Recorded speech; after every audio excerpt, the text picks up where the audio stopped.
A Michael Sandel lo han apodado el maestro de las grandes preguntas de la vida. Sus reflexiones sobre temas como la edición genética o la libertad de expresión le han ganado seguidores en países tan diversos como Inglaterra, Corea del Sur y Australia. En esta edición especial de Efecto Naim, Moisés Naim conversa con este destacado filósofo sobre la meritocracia, el poder de las redes sociales y los mensajes de nuestros líderes. Lo que pretende ser discurso político hoy día consiste en conversaciones tecnocráticas estrechas que no inspiran a nadie. O en los casos en los que se involucra la pasión, tenemos competencias de quién grita más. Or, where passion enters, we have shouting matches.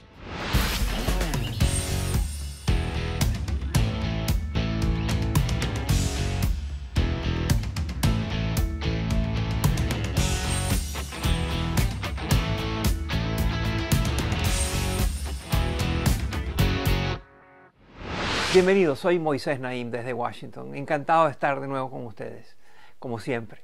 Hoy tengo un programa especial. Tengo un solo invitado, pero es un invitado que nos va a llenar la cabeza de nuevas ideas, de provocaciones, de dudas, de preguntas interesantes, de sugerencias de cómo pensar sobre los grandes temas de nuestros tiempos.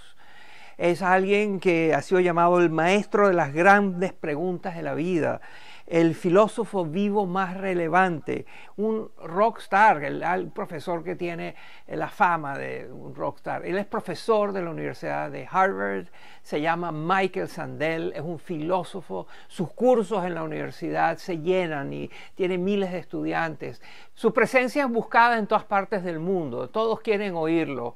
Él ha dado charlas multitudinarias en lugares como la Catedral de San Pablo en Londres, la Ópera de Sydney en Australia y un estadio al aire libre en Seúl, en Corea del Sur, donde había 14,000 personas oyéndolo.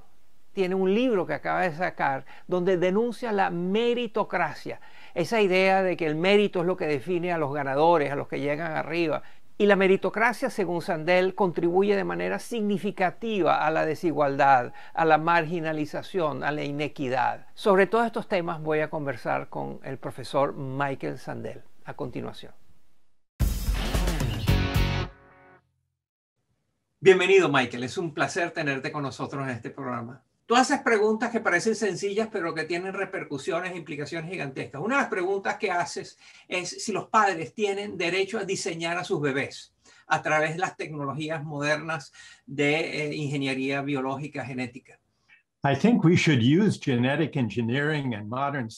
Creo que deberíamos usar la ingeniería genética y la ciencia moderna para hacer lo que siempre ha hecho la medicina, que es curar enfermedades y reparar lesiones. Pero cuando se trata de usar la ingeniería genética para cambiar nuestra naturaleza o para tratar de seleccionar los rasgos de nuestros hijos, como el color de sus ojos o de su cabello, si serán buenos atletas o tendrán capacidades cognitivas más avanzadas, creo que eso nos aleja del objetivo y del imperativo moral de la medicina. Comienza a convertir a los niños en productos, los trata como objetos, y creo que eso puede afectar la relación entre padres e hijos, que debe ser una de amor incondicional. Uno de los temas que siempre aparece en tus análisis tiene que ver con los incentivos materiales. Y cuando hay demasiados incentivos materiales y se pierde de vista los valores fundamentales. Tú, por ejemplo, preguntas, ¿es buena idea que los padres le paguen a sus hijos para que estudien?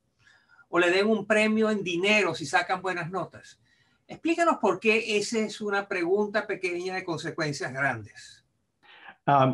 This goes to the theme of one of my books, What Money Can't Buy. Esto tiene que ver con el tema principal de uno de mis libros titulado Lo que el dinero no puede comprar. Creo que hay ciertos bienes y prácticas sociales que se ven afectados y hasta degradados y corrompidos si los convertimos en productos de mercado, en cosas que se pueden comprar y vender. Estoy seguro de que todos los padres que se preocupan por el desempeño académico de sus hijos hemos sentido la tentación en algún momento de ofrecerles dinero para que obtengan buenas calificaciones, pero no deberíamos limitarnos a considerar el razonamiento de mercado de ofrecer un incentivo financiero. Es decir, que si pagamos por algo, seguramente obtendremos más de esa cosa, en este caso, mejores calificaciones. También deberíamos considerar que el mensaje que le estamos enviando a nuestros hijos es que leer, estudiar y dedicarse a los temas académicos es solo un medio para alcanzar un fin. But I think, as parents and as teachers, what we should be aiming at in cultivating in our children is the love of learning for its own sake. Creo que como padres y maestros deberíamos cultivar en nuestros hijos el amor por el aprendizaje por sí mismo. Y un incentivo financiero o incluso una estrella dorada puede corromper ese amor intrínseco por el aprendizaje. Es por eso que yo, como padre, dudaría antes de hacer eso, Moisés. That's why, as a parent, I would hesitate to do that, Moisés. Ayúdanos a entender qué nos dice la filosofía sobre la libertad de expresión.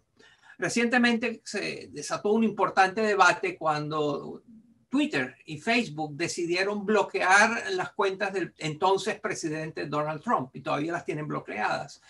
Eso fue denunciado como una violación de la libertad de expresión del expresidente Trump. Y otros dicen que eso fue una medida necesaria porque desde su cuenta, él estaba incentivando la violencia y la polarización, profundizándola, etc. ¿Cómo debemos pensar sobre eso, sobre libertad de expresión? ¿Cuáles son los límites? ¿Hasta dónde llega? ¿Cuánto hay que proteger la libertad de expresión? It's tempting to see philosophy as if it could provide us answers. Es tentador pensar que la filosofía nos puede dar respuestas a las preguntas difíciles de la vida, como la que acabas de hacer. Creo que lo que puede hacer la filosofía es investigar y cuestionar los principios que están en juego. Por ejemplo, mencionaste la libertad de expresión. ¿En qué consiste realmente la libertad de expresión? Protege la difusión de mentiras que pueden ser profundamente peligrosas y llevar a ataques como el que vimos en el Capitolio. Me refiero a esa mentira de que Trump ganó la elección y se la robaron. The big lie that he really won the election and it was stolen from him. This scam that the Democrats are pulling, it's a scam. And the only way they're going to win is with rigged ballots. Stop the steal. But I think the big philosophical question about the social media companies. Pero creo que la gran pregunta filosófica sobre las compañías de redes sociales es ¿qué son realmente? Si son una utilidad pública como una compañía telefónica, entonces Trump debería tener la libertad de decir cualquier mentira que quiera, así como tiene la libertad de hacer una llamada telefónica incluso si es para decirle mentiras a quien sea que llame. Pero si las redes sociales son como un periódico, entonces no todo el mundo tiene derecho a que se publiquen sus opiniones. Si yo escribo una columna y el New York Times la rechaza, no puedo decir que mi libertad de expresión ha sido violada. Entonces, las redes sociales ejercen poder como si fueran servicios públicos, pues ahora todos dependemos de ellas. We all now depend on them. And yet, that carries responsibility. As if they were newspapers. Y eso supone una responsabilidad como la que tienen los periódicos, pero no quieren asumir esa responsabilidad, solo quieren el poder. Ese es el problema, y nosotros como ciudadanos tenemos que decidir qué papel deben jugar en la sociedad democrática, Moisés. We as democratic citizens have to figure that out for them and decide what role they should play in a democratic society, Moisés. Al regresar de la pausa, Michael Sandel nos cuenta qué consecuencias tiene la llamada arrogancia meritocrática. I think has contributed to the anger. Creo que esto ha contribuido al sentimiento de resentimiento y humillación que sienten muchas personas en la clase trabajadora y que los ha llevado a seguir a populistas autoritarios como Donald Trump, que logran canalizar sus sentimientos de injusticia contra las élites. Their sense of grievance against elites.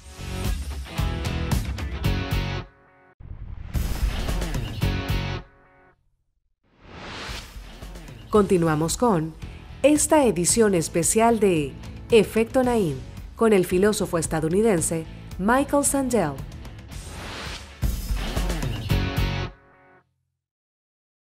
Una de las preocupaciones más importantes que tienes en los últimos tiempos es el aumento significativo de la desigualdad en Estados Unidos, en Europa y en muchos países subdesarrollados que ya tenían gran desigualdad y ahora ha aumentado. Tú mantienes que en el caso de Estados Unidos, por ejemplo, parte de lo que ha contribuido a aumentar la desigualdad es la meritocracia. Explícanos primero qué es la meritocracia y después cuéntanos por qué eso ayuda, la meritocracia está contribuyendo a la desigualdad. Meritocracy, on the face of it, is a good thing. La meritocracia en principio es algo bueno. Si yo necesito un cirujano, quiero que sea uno bien preparado. Otorgar roles sociales y puestos de trabajo gubernamentales en base al mérito es ciertamente mejor que otorgarlos por nepotismo y corrupción. But a meritocracy involves more than just filling social roles with well-qualified people. Pero la meritocracia va más allá de colocar a gente bien preparada en puestos sociales y plantea que si las oportunidades son iguales, los ganadores merecen sus triunfos y por ende aquellos que están teniendo dificultades, aquellos que se han quedado atrás en la nueva economía, también merecen su destino. El lado oscuro de la meritocracia que identifico en mi libro, Moisés, es que al promover estas actitudes sobre el éxito, crea una división entre ganadores y perdedores. Y pensar sobre la sociedad de esta manera es profundamente corrosivo para el bien común. That's deeply corrosive of the common good. Esta importancia que ha adquirido la meritocracia en Estados Unidos y en otros países es un proyecto de las élites que se privilegian de este arreglo de la meritocracia o es simplemente una consecuencia indeseada de haber promovido tanto la meritocracia como uno de los criterios del progreso social? I think it's some of both, Moises. One of the main instruments of meritocratic success is higher education. Creo que es un poco de ambas cosas, Moisés. Uno de los principales instrumentos del éxito meritocrático es la educación superior. Y eso explica en parte por qué el proceso de admisión, sobre todo en instituciones prestigiosas y selectivas, es tan apasionadamente competitivo.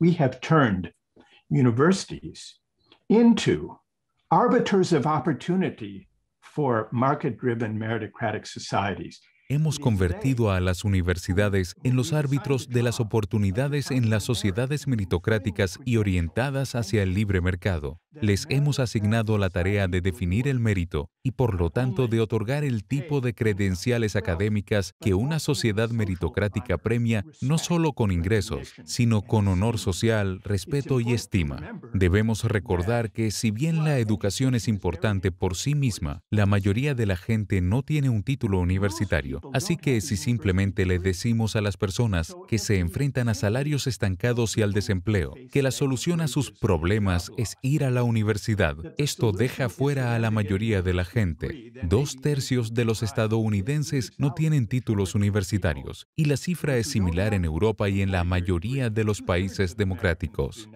And the similar figure applies in Europe and most democratic countries. Estoy seguro que hay muchos que nos están viendo que se están preguntando que el problema, mucho más que la meritocracia, es el nepotismo, el que simplemente poner a hijos familiares cercanos en cargos para los cuales no son competentes, o el clientelismo, donde los políticos ofrecen cargos a cambio de apoyo o ponen en los cargos a personas que los apoyan.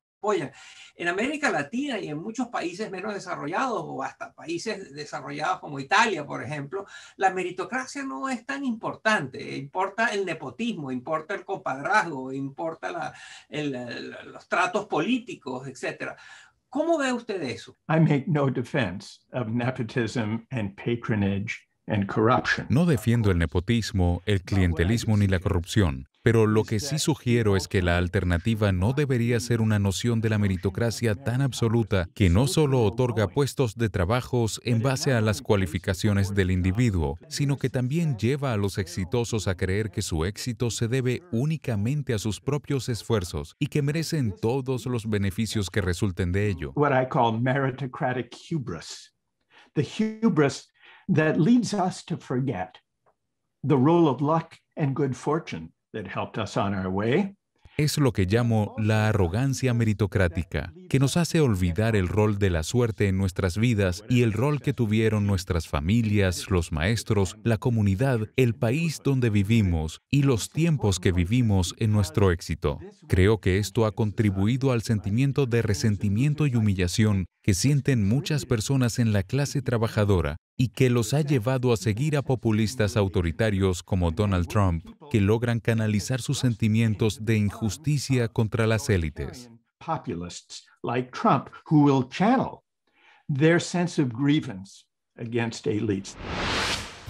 Al regresar de la pausa, Michael Sandel nos dice qué cree que debemos hacer para contrarrestar el lado oscuro de la meritocracia. In broad terms, Moises, I think En general, Moisés, creo que debemos cambiar el discurso público, que en lugar de equipar a las personas para una competencia meritocrática, el enfoque sea en renovar la dignidad del trabajo. renewing the dignity of work.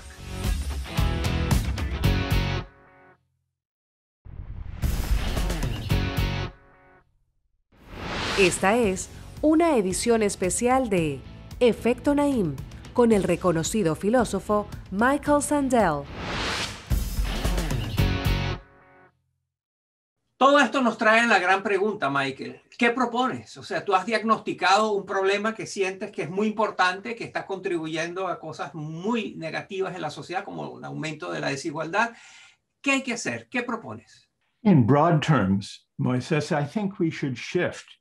En general, Moisés, creo que debemos cambiar el discurso público, que en lugar de equipar a las personas para una competencia meritocrática, el enfoque sea en renovar la dignidad del trabajo. Debemos preguntar cómo podemos mejorar las vidas de todos aquellos que contribuyen al bien común y hacen trabajos importantes independientemente de los títulos universitarios que tengan. Eso implica una agenda y mensaje político muy diferente al que nos hemos acostumbrado a oír en las últimas décadas desde todos los sectores del espectro político. To hearing really in recent decades across the political spectrum. Tú mantienes que estamos en el camino equivocado y que la conversación nacional, sobre todo la conversación que impulsan nuestros líderes políticos y mediáticos, no va en la dirección correcta. No son los mensajes que debe estar recibiendo ni debatiendo en la sociedad. ¿Cuáles deberían ser? Our public discourse these days is impoverished. Nuestro discurso público está empobrecido. Creo que los ciudadanos de todas partes están frustrados con los términos vacíos. Lo que pretende ser discurso político hoy día consiste en conversaciones tecnocráticas estrechas que no inspiran a nadie. O en los casos en los que se involucra la pasión, tenemos competencias de quién grita más, donde los políticos se gritan los unos a los otros sin realmente escucharse, ya sea en la radio, en las redes sociales o en la televisión por cable. Or on cable television. The question is, will you shut up, man? Who is on your list? I think what we're missing Creo que lo que hace falta es un mayor compromiso con las grandes preguntas que le preocupan a los ciudadanos, como ¿en qué consiste una sociedad justa? ¿Qué nos debemos los unos a los otros como ciudadanos? ¿Y qué significa buscar el bien común? Sugiero que necesitamos un discurso público más sólido en términos morales, no porque resultaría en un acuerdo universal. La democracia es complicada, pero lidiar más directamente con los principios y desacuerdos morales puede profundizar la democracia. De lo contrario, tenemos un vacío moral que será llenado por voces intolerantes, incluidos fundamentalismos de diversa índole o nacionalismos, que es lo que estamos viendo hoy. Así que lo que propongo es un tipo de discurso público que, en lugar de evitarlas, se ocupa de las grandes preguntas éticas sobre cómo deberíamos vivir juntos. rather than avoids big ethical questions about how we should live together.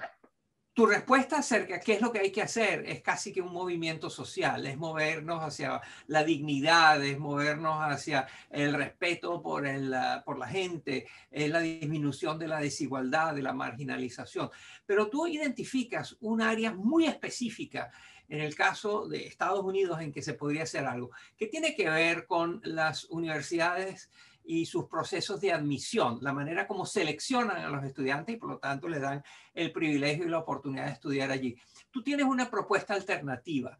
Cuéntanos. Yes, I make what is a provocative proposal, admittedly. Sí, hago lo que reconozco es una propuesta provocadora para las universidades competitivas, incluida la mía, que reciben muchas más propuestas de admisión cada año de las que pueden aceptar. Harvard este año recibió más de 50,000 solicitudes para unos 2,000 puestos. Una gran proporción de esos postulantes pueden hacer el trabajo bien y prosperarían en mi salón de clases. So I propose that the admissions committee separate out those who are not well qualified. And among the rest, the 15,000 or the 20 or 25,000 others, to admit by lottery. Así que propongo que el comité de admisiones descarte a los que no están bien cualificados y entre los 15,000, 20,000 o 25,000 restantes se asignen espacios por sorteo. Sospecho, Moisés, que con este sistema el nivel de desempeño en el aula sería igual de bueno que hoy en día, pero este cambio enviaría un mensaje a los estudiantes de que su admisión tiene tanto que ver con la suerte como con sus propios esfuerzos. También creo que enviaría un mensaje importante a los que no son admitidos, de que no son inferiores, sino que debido a una variedad de contingencias y accidentes no entraron. Este es solo un ejemplo del giro moral que creo que debemos dar. Una mayor apreciación del rol de la suerte en la vida puede generar cierta humildad que puede llevarnos a una vida pública más generosa. Incluso puede abrir un espacio para superar la profunda brecha entre ganadores y perdedores y orientarnos hacia una política del bien común. Al menos esa es mi esperanza, Moisés. And point us toward a politics of the common good. At least that's my hope, Moisés. Michael Sandel, uno de los profesores más famosos del mundo, filósofo que nos ayuda a hacer preguntas importantes, pero sobre todo nos ayuda a pensar en cómo se responden esas preguntas importantes. Profesor Sandel, Michael, muchas gracias por estar con nosotros. Muchas gracias. Hasta aquí el programa de hoy. Espero que los haya provocado, que los haya estimulado y que los haya entretenido. Ha sido un placer estar con ustedes. Espero que nos veamos la semana que viene.